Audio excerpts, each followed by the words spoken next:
Hi Buns! Happy Sunday, or whatever day of the week it is when you're watching this.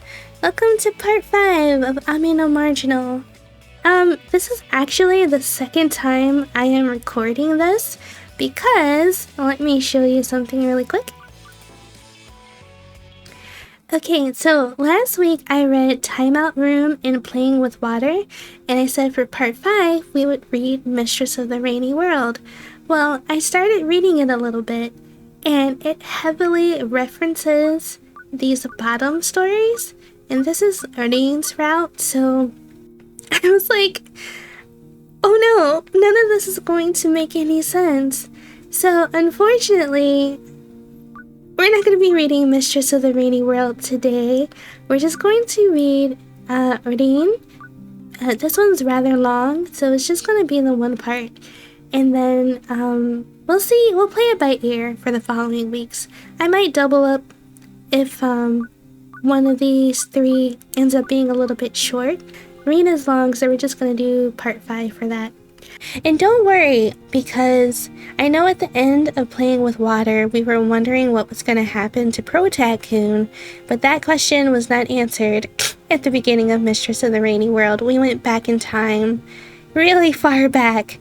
Having said that, one other thing I wanted to mention, thank you so much for the buns who have been giving me feedback on these visual novel readings. It's really helpful for me and I appreciate it. Last week I turned on the voices because I had a suggestion to turn them on just to kind of see how that would go.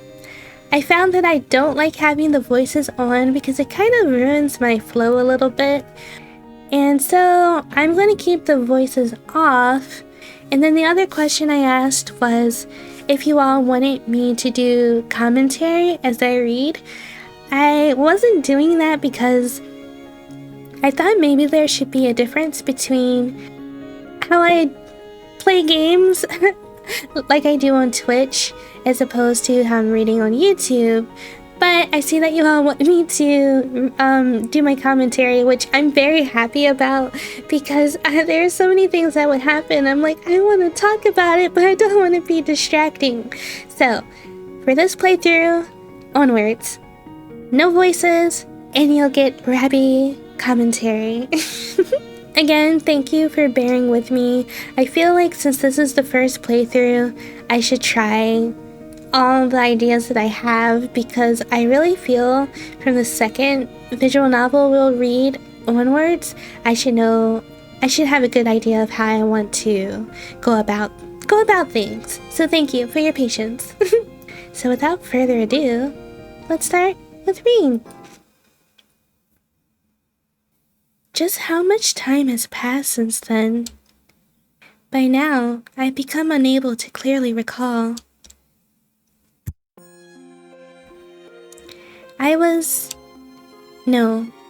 We were raised in a house of priestesses, a branch of a noble house that sends unmarried daughters to the shrine.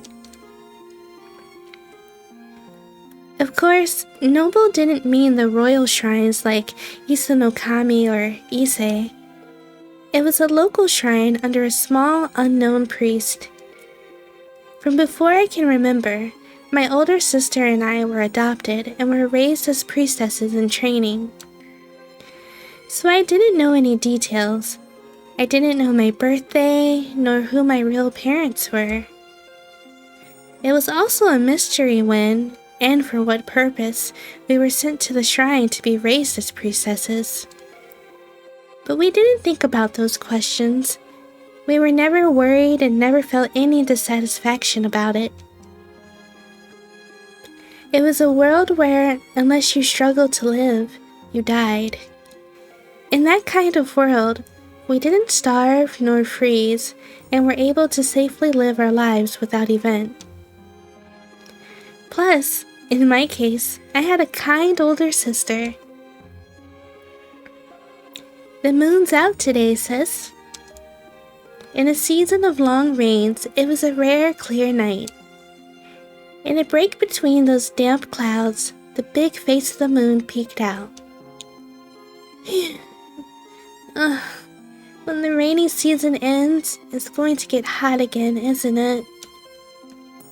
Without thinking, the words tumbled from my lips. At those words, my sister shook her head and busily moved both her hands. Eh? It's summer, so there's no helping it.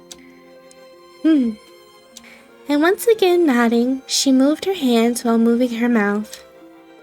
Ah, that's true. The heat is no fun, but there are summer festivals. Nodding, she happily patted me on the head. Yes, it will be fun, won't it? That's what I think she said. Even if her voice didn't make a sound, I could read her lips. I could understand from her expression. Even if no one else could understand, as her sister, I alone could. A sister older than me by 10 years. The only relative that I had, someone very dear to me. Always gentle and cheerful, even the small part of her that was absent-minded was charming. At all times, she had on a peaceful smile that never broke. However, she wouldn't speak. Not that she couldn't, she wouldn't. Of course, in the beginning, I had thought that my sister was unable to speak. Like how the blind had eyes that couldn't see, I thought that she was unable to form a voice. However, just recently I have been taught that that was incorrect. For 333 years, 3 months, and 3 days. Okay, a little aside, this line here came up in Mistress of the Rainy World, so pay attention to these parts. You cannot speak aloud. That was what I was told. My sister was, as the priestess, bearing that task.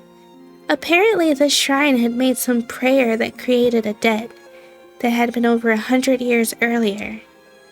Obviously, the one they created the debt with was a god, I imagine. I didn't know the details, but I was taught that in order to repay the debt, a kind of atonement was required. I had thought that priestesses were just stand-ins for gods, but I learned that they could also be burdened with the role of being sacrifices. And I could understand the reasoning, but wasn't satisfied. No matter how you looked at it, 330 years was too long. Obviously, it wasn't something a single person's life could cover. Even if my sister spent her entire life, it wouldn't be enough years. Even a child like myself could see that. And that wasn't the end of the requirements. The kanji for meals was set to be once every day, as the cleansed medium, uttering earthly words were forbidden. In the name of purification, cold water ablutions were performed every day, all year without rest, even in the winter snows. Just what kind of debt this was exactly, I didn't know and also didn't care. It was a debt that we never recalled making. Thinking about it now, it was a pretty idiotic thing. However, it was all perfectly natural for that time. Just questioning them itself was punished. And I was taught that my sister existed solely for that reason. 1 month later, the moon floated in the sky. From between a break in the rainy season's clouds, its large face peered through. That night, my sister was gazing at the moon with a somewhat happy expression. It looked almost as if she had accepted her own fate. That just was so sad. The words just came from my mouth without thought. Hey, sis, why don't we run away? The words were half a joke, but also half for real. Because if we stay here, you're... right? So let's go somewhere far away, together. Even at my words, she just cast her eyes down a tiny bit, and soon, with her usual cheerful face, she shook her head. Eh? You like it here, so you don't want to go anywhere? And anyway, let's go to sleep now? Ah! Don't pull my hand! fun! Walking ahead of me, my sister happily returned to the room. And then simply laying down on the floor, she quickly fell asleep. It was almost amazing how quickly she fell asleep. But in contrast to that charming, sleeping figure, my eyes were pulled to the white silk cloth wrapped around her mouth. To make sure that she wouldn't speak while sleeping, she would, of her own will and completely naturally, do that to herself.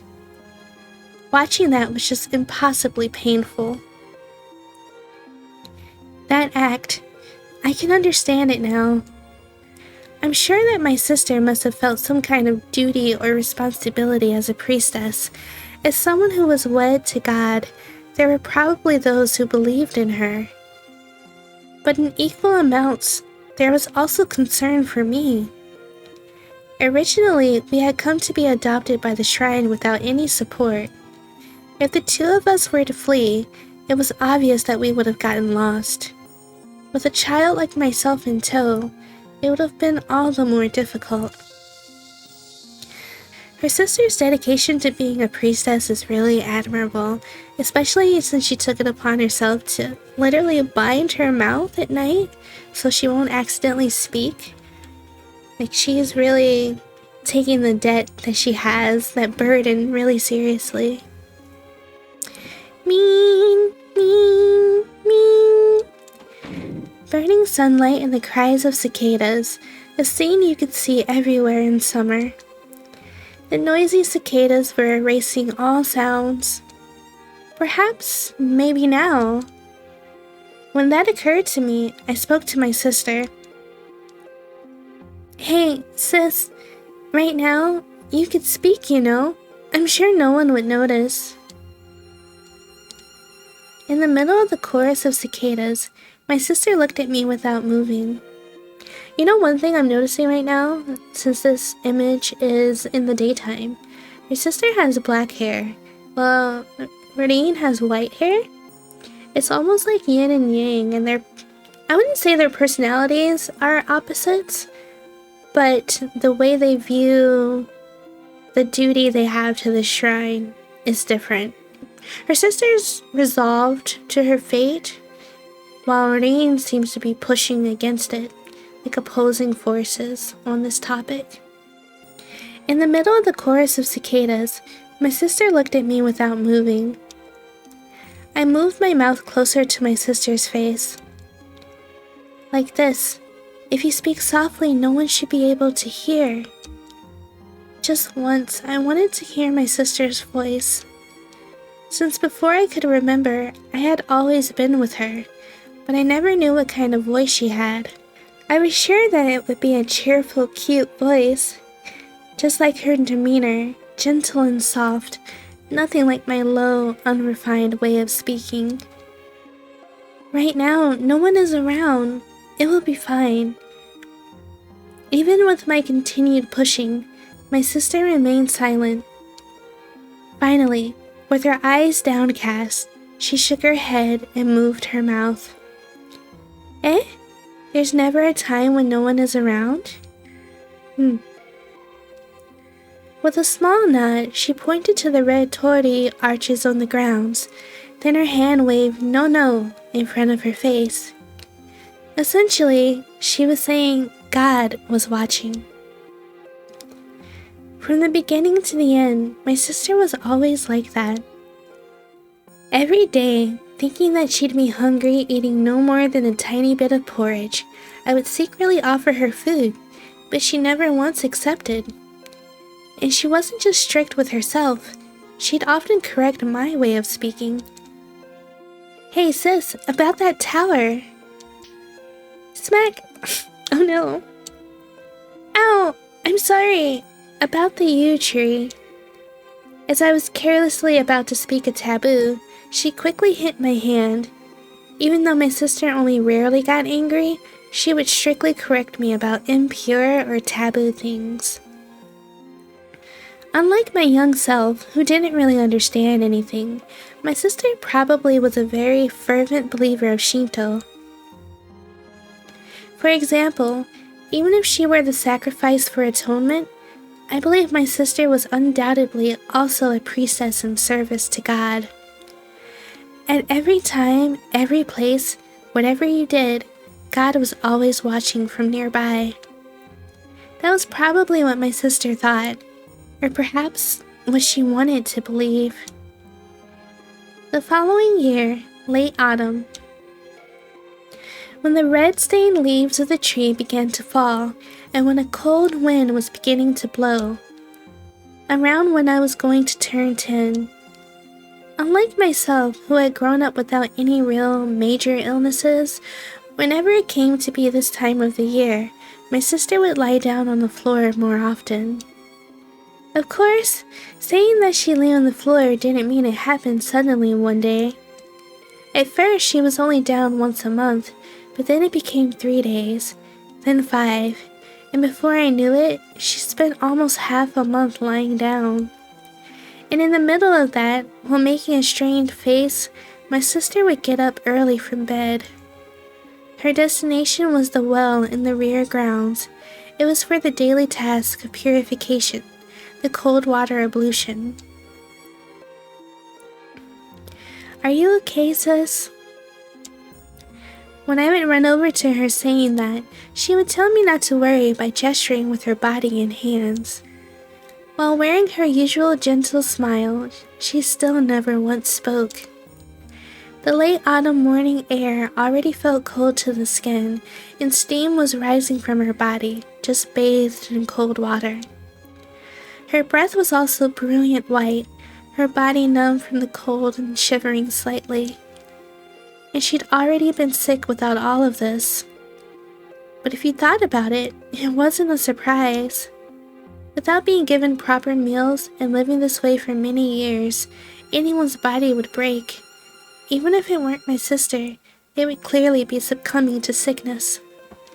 Oh, what I don't understand right now, if Rain's sister is taking on this burden, or the debt that the shrine is trying to pay back to whatever god that they worship, I would think that they'd want to make the priestess as comfortable as possible to prolong her life, because they're giving their life to the debt, which in this case is over 300 years. I don't think she's that much older than Rain. So, until they say how old she is, let's say she's 14, and she's going through all of this sickness, and let's say she dies at like 16 years old. You would have to go through so many priestesses to pay back this debt. It just doesn't make any sense to me. Maybe they'll address it at some point. And with that figure before me, I again wound up asking the question I've asked countless times. "Sis, why don't we run away from here? At this rate, someday you're going to die." There wasn't any particular response. Of course I wasn't expecting that she would use her voice to reply. But she neither nodded her head up and down nor shook it from the side to say no. She just, while looking downward, shivered in the cold. I'm sure that my sister herself really knew that if she continued living like this, sooner or later she would break down from sickness. Well, oopsie. I clicked too many times. Okay, sorry. Well, you guys can see the log. I clicked too many. Anyway. That if she continued living like this, sooner or later she would break down from sickness. Even if she were to become healthy now, without a doubt it would happen sometime in the future. Because that atonement is supposed to be for 333 years, right? That means your whole life. Indeed, from the start it had been forced to be much longer than a single human life. Even if my sister were to keep that contract until she died, she would never fulfill it. A child like me could understand that, and yet it was impossible for my more intelligent sister to grasp. So, let's run away together. Even if we face hunger, it has to be much better than being here. but at my words, she shook her head slightly and pointed at the torii. Just like she had previously done, she was indicating that God was watching. Oh sis, even God isn't looking. For one thing, it's even a bit suspicious whether he really exists. That was how I really felt. As someone who was in service to God, I might be a failure, but I have never seen him nor heard his voice. To me, his existence only served to torment my sister. So, it'll be fine, sis. While no one's looking, let's run away from him. Crack! A dry sound reverberated right as I spoke. Of course, that sound was my cheek being slapped, and none other than my sister did the slapping. What? Sis? There was no pain. More than anything, there was surprise. My usually very kind and calm sister, for the first time ever, was showing me a very strict face. She wasn't angry that I had suggested we run away. It was because I had questioned the existence of the gods. I'm sure that my sister believed in them from the bottom of her heart, as a priestess in service to God, as well as one who took on the duties of such. And if one were to deny that, then it would be denying one's own reason for existing. That's why I think my sister believed. No, wanted to believe. The next month, around when the leaves on the trees fell and, in exchange, white fell from the sky. As always, the days my sister spent lying down continued. Before, she'd been lying down for half the month. But, as if in sync with the coming of winter, she now seemed to be lying down all the time. Immediately after finishing the morning cold water ablution, she would almost collapse to the floor and just sleep. Then one day, a young footman I was friends with secretly told me my sister probably couldn't be saved. He also added that she probably would not even make it to spring. We were 10 years apart, so she would have just turned 20. It seems I was close. I think I said 16 or 17. But it seemed that my sister was going to die. I was very sad when I heard this, but I wasn't very surprised. I'm sure that, somewhere in my heart, I had calmly accepted that the time had come. I knew that if she continued to live like this, sooner or later it would happen. But if sis were to die, then what would happen to me? Even though since as far back as I can remember, I was brought up to be a priestess just like her. For some reason, I had never been once taught anything about things like rituals. Since I was only 10, maybe it was something I would be taught in the future. And right now, other than being my sister's younger sister, I was of no value. Then one day, I was called to the main shrine. Not with my sister. Alone. Please excuse me, head priest. Lowering my head exaggeratedly deep, I bowed to the person sitting in the center. He was the head priest, the highest ranking person at the shrine, and someone I almost never met. Up until now, I had only met him while hiding behind my sister's back, so I was extremely nervous. By the way, how is it doing? It doesn't seem to be faring well. Ah, yes. I had raised my head but kept my eyes lowered while answering. The "it" that the head priest spoke of was my sister, and by the way, he would only refer to me as a girl.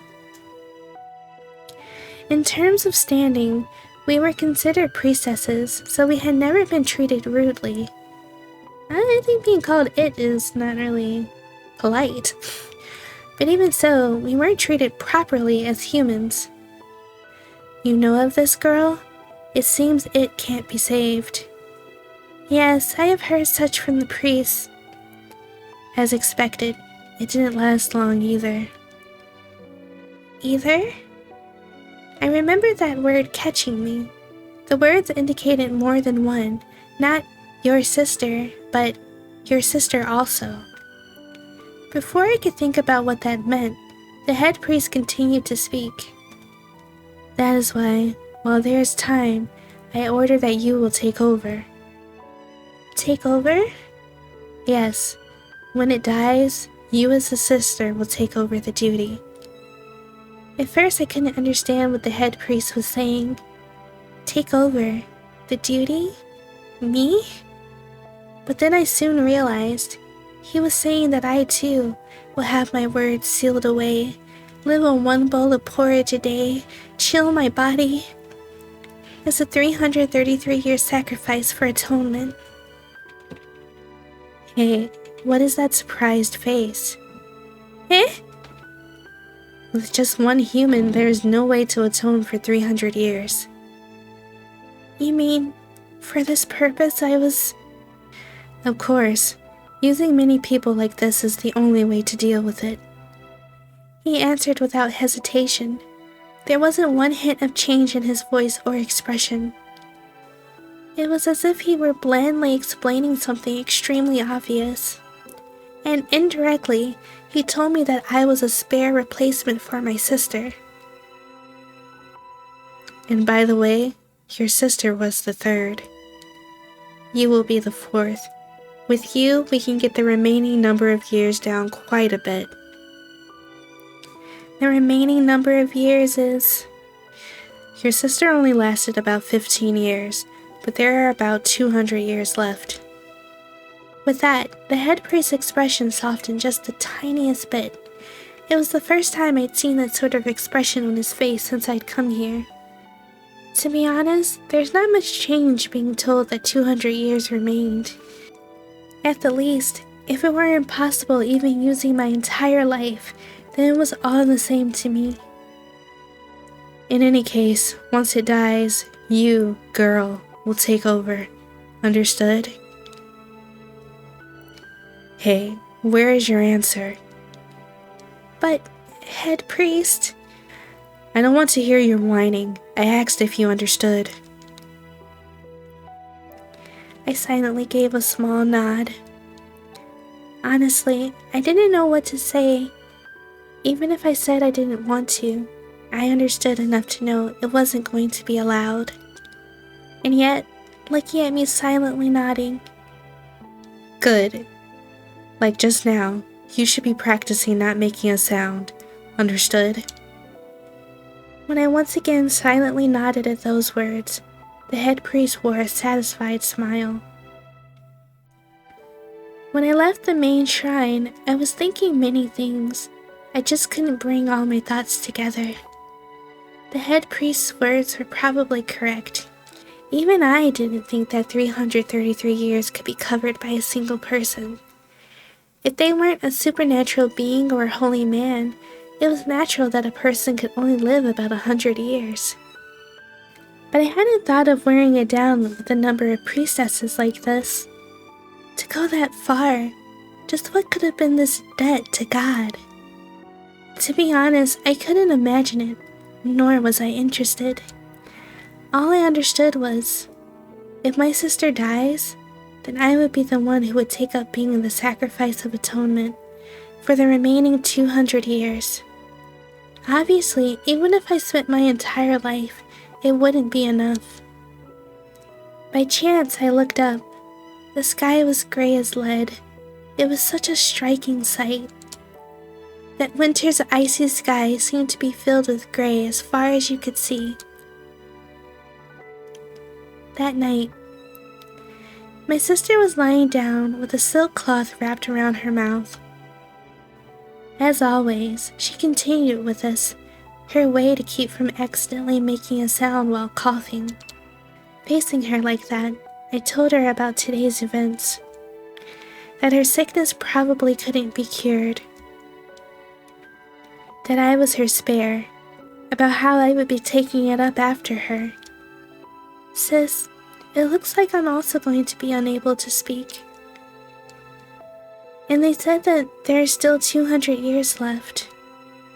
She mostly listened to my words without any particular reply. She especially didn't show any surprise or dismay. These were all things my much smarter sister had probably guessed.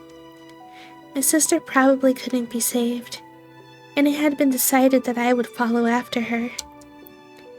The exhausted figure of my sister would be mine a few years later. Sis, I'll ask just one last time. Can I? Nod. At my weakly nodding sister, I continued to speak. Let's run from here. I didn't say it in the light-hearted, partly joking way that I used to up until now.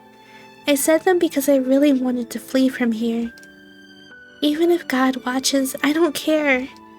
To die in a place like this for such a reason, it's stupid. Even if my sister couldn't be saved, even if this had all been done out of consideration for me, the life that I obtained from all that, at this point, its future had become worthless. At this point, I don't even know what you've spent your life on, sis. So let's run away, okay?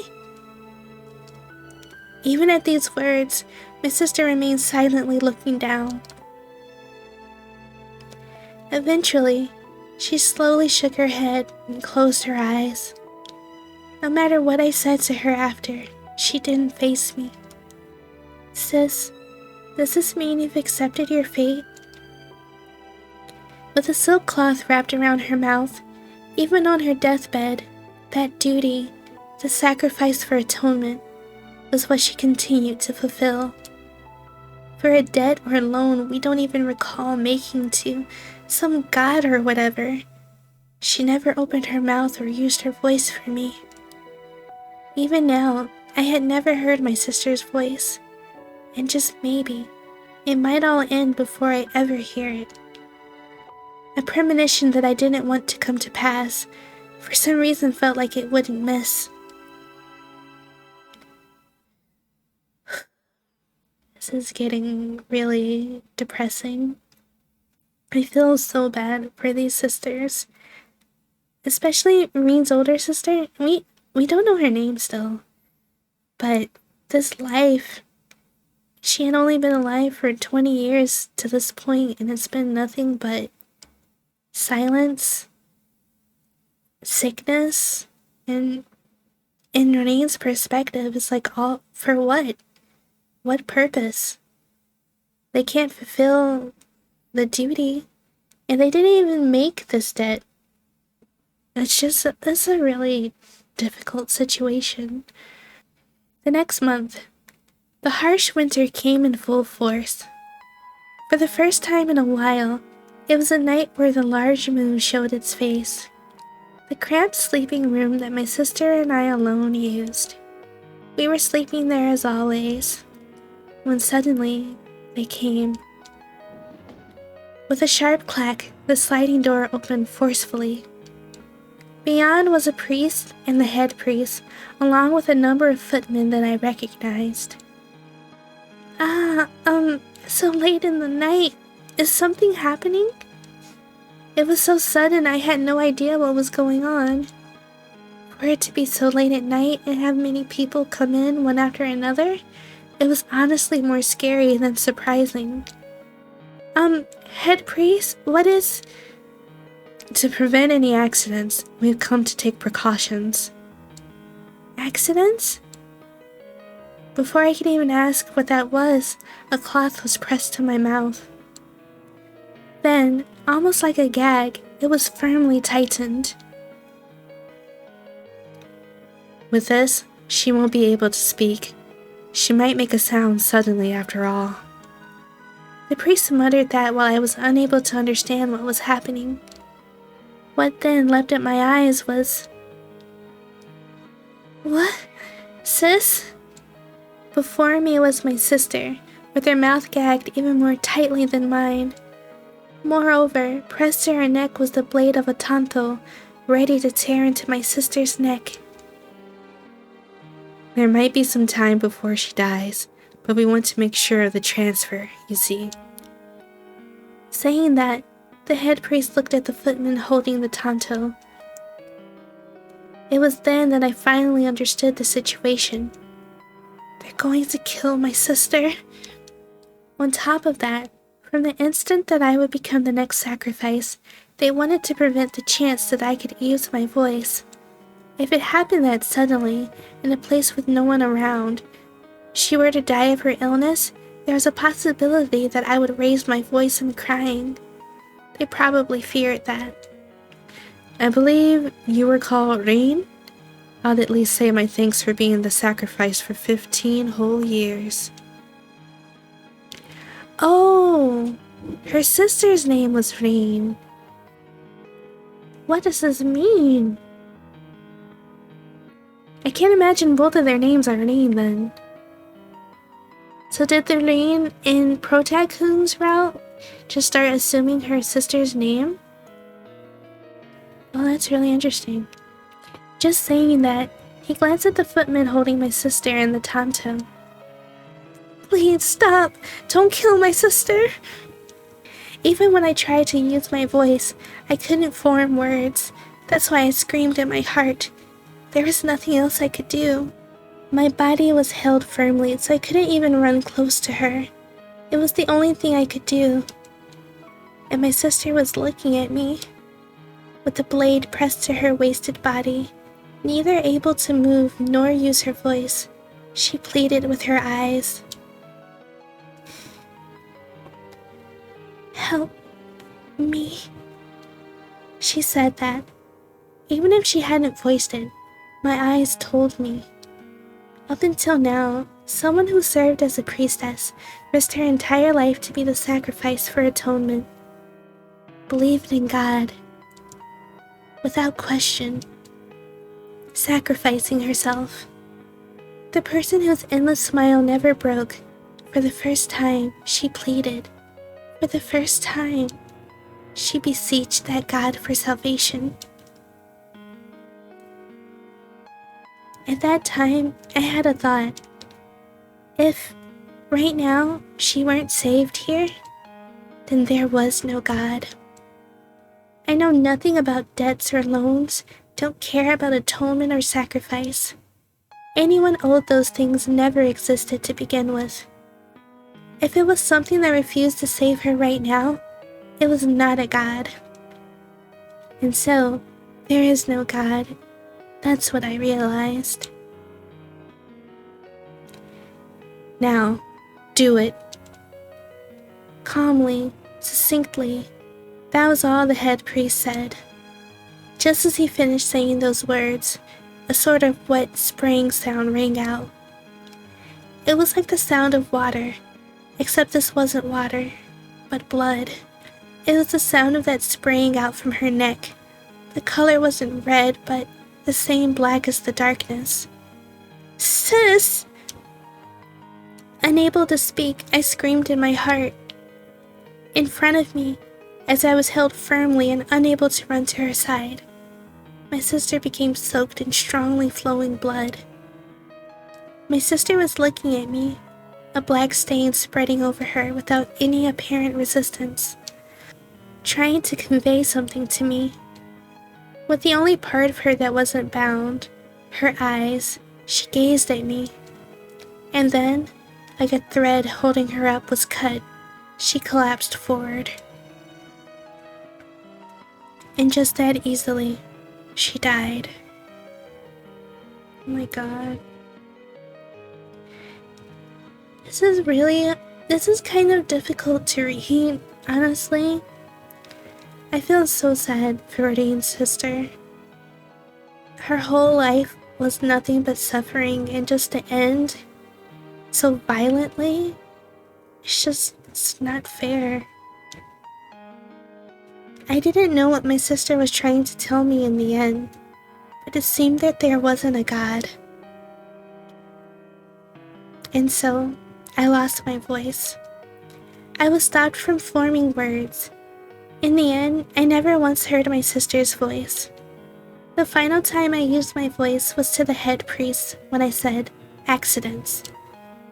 When thinking that those were the last words of my life, despite myself, I felt it was pathetic. And, as the fourth sacrifice, I took up the remaining 200 plus years of atonement to pay back a debt to something that didn't exist. My life also died right here. Early spring. After those events, a few months passed and the north wind finally started to soften. In that chilly early morning, I was continuing the daily task of morning cold water ablutions.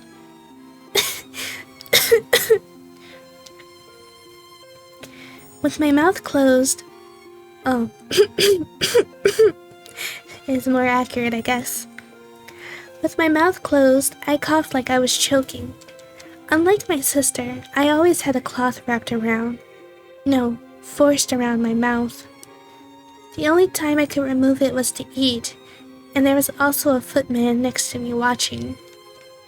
Apparently, unlike with my sister, I wasn't trusted. That was probably obvious since I had nothing I needed to protect. They seemed afraid that I might despair at everything and suddenly raise my voice. Should I just do that? They weren't omnipotent. If I suddenly, in the middle of eating, raised my voice, they probably couldn't stop me. Again and again, I pushed back that impulse.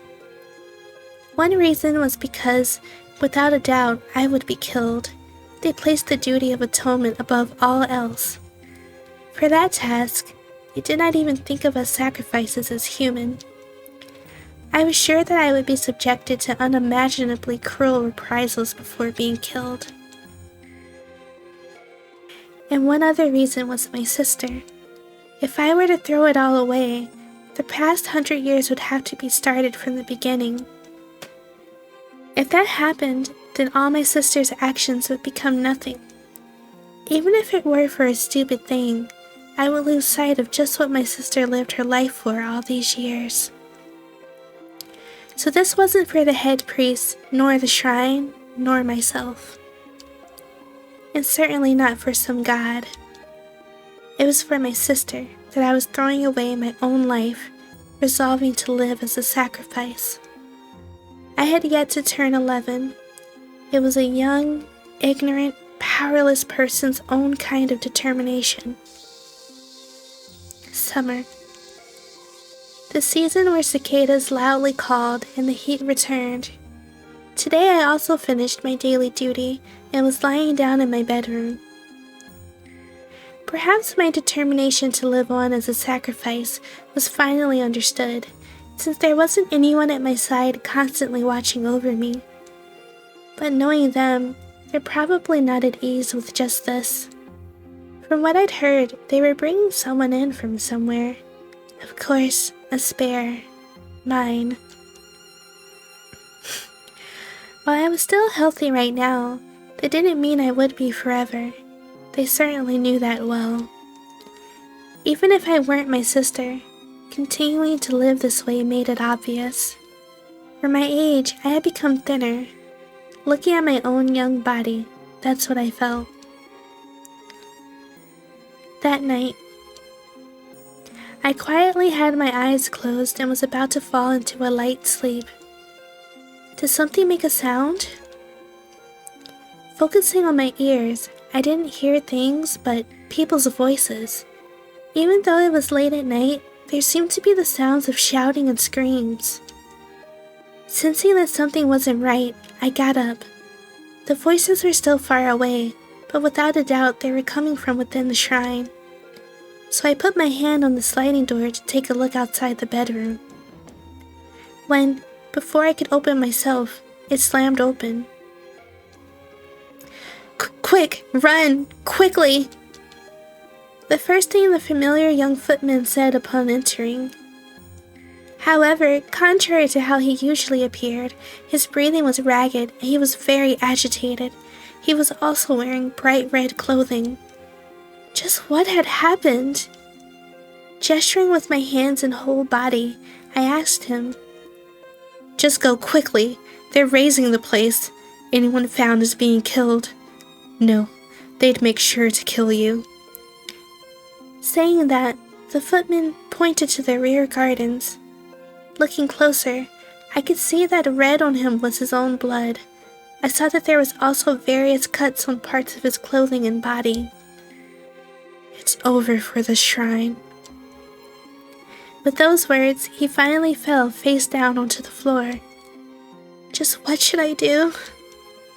The faraway screams I heard just before were now very close. I don't know what's going on, but I have to get out of here.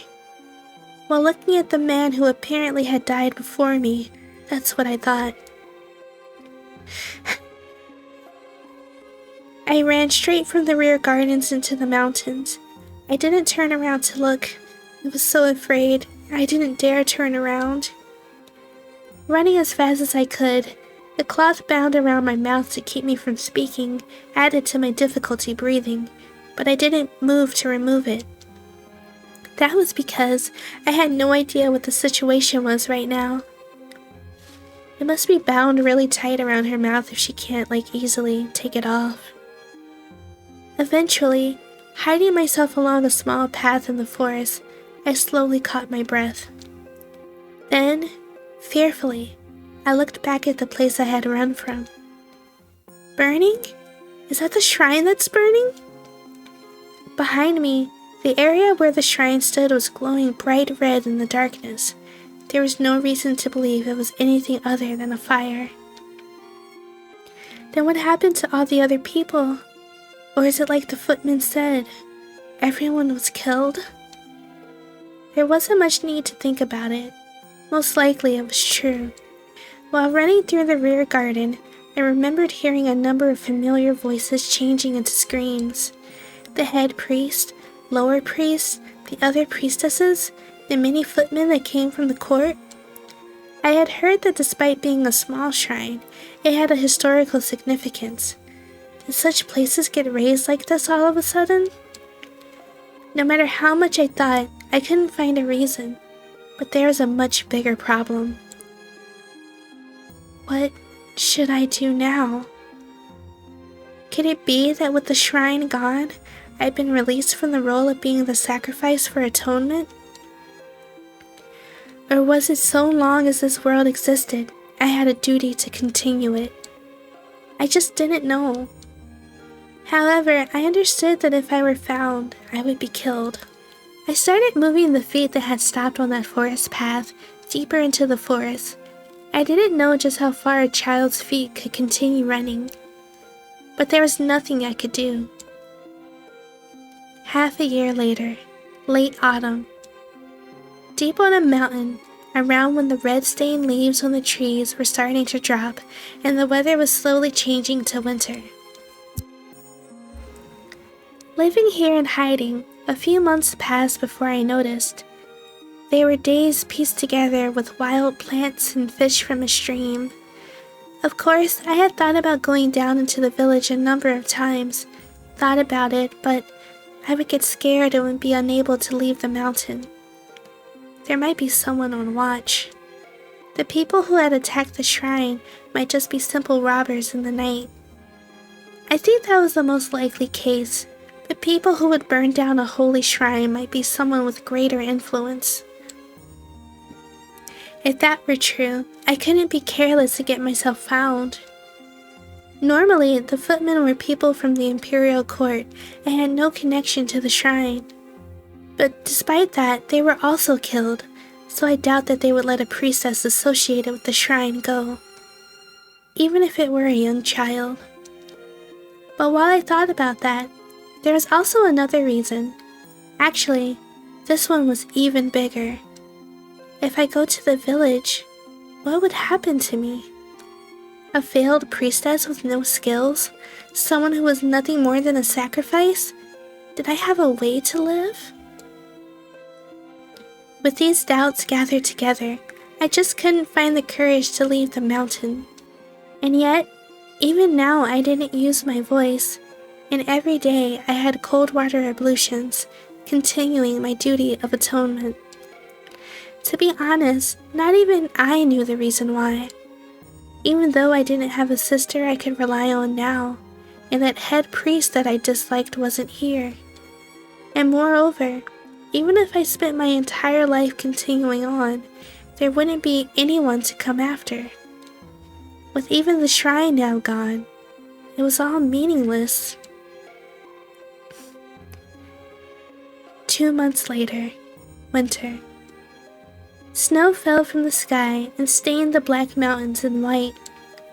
Facing the oncoming of deep winter, I had a premonition that I was going to die soon. I haven't even eaten anything in 3 days already. Moreover, with the snow covering the area, it didn't seem likely that there would be something edible around.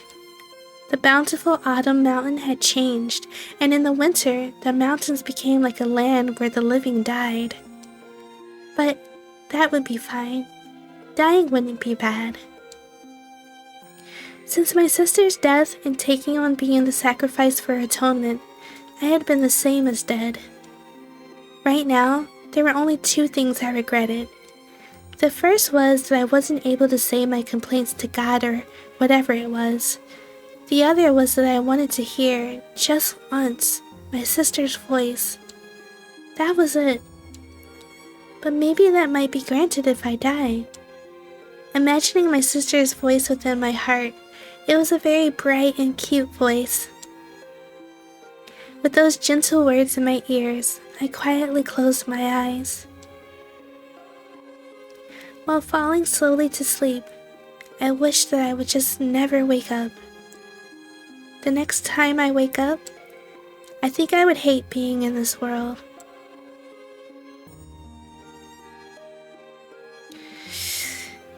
Oh, that was a really heavy introduction to Rin. Like, if you contrast that to Protag-kun, he still doesn't have a name.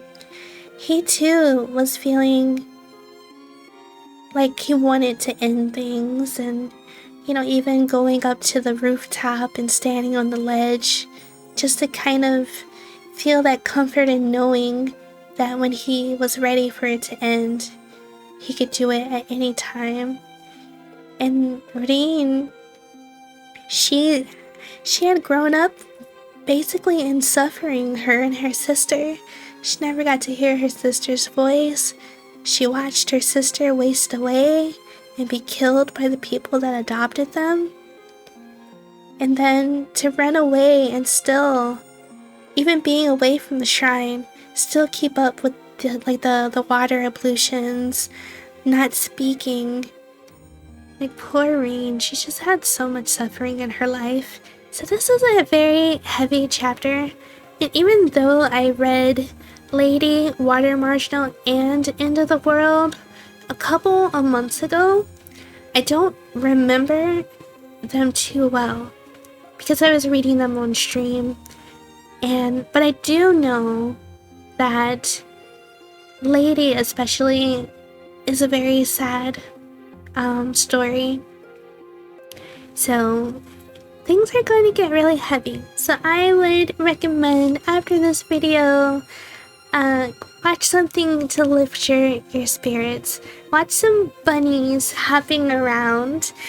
My personal favorite is watching bunnies eat things like raspberries and stuff. They make the most cute noises. So I recommend that. In the meantime, next week we'll read Lady, and like I said, if the chapters are short, then I'll read 2, but if they're long, it'll just be 1. Like, this video is probably going to be almost an hour, so I don't want to keep you all too long. But if you like this video, please remember to leave a like. It really does help me out. Leave a comment. I have been checking comments every day so I don't miss it because YouTube does not give me a notification when I get a comment. So if I don't see it, I am so sorry about that, but I definitely will make every effort to respond to everyone. Also, make sure to subscribe so you can stay notified when I upload a new video, which is usually on Sundays right now.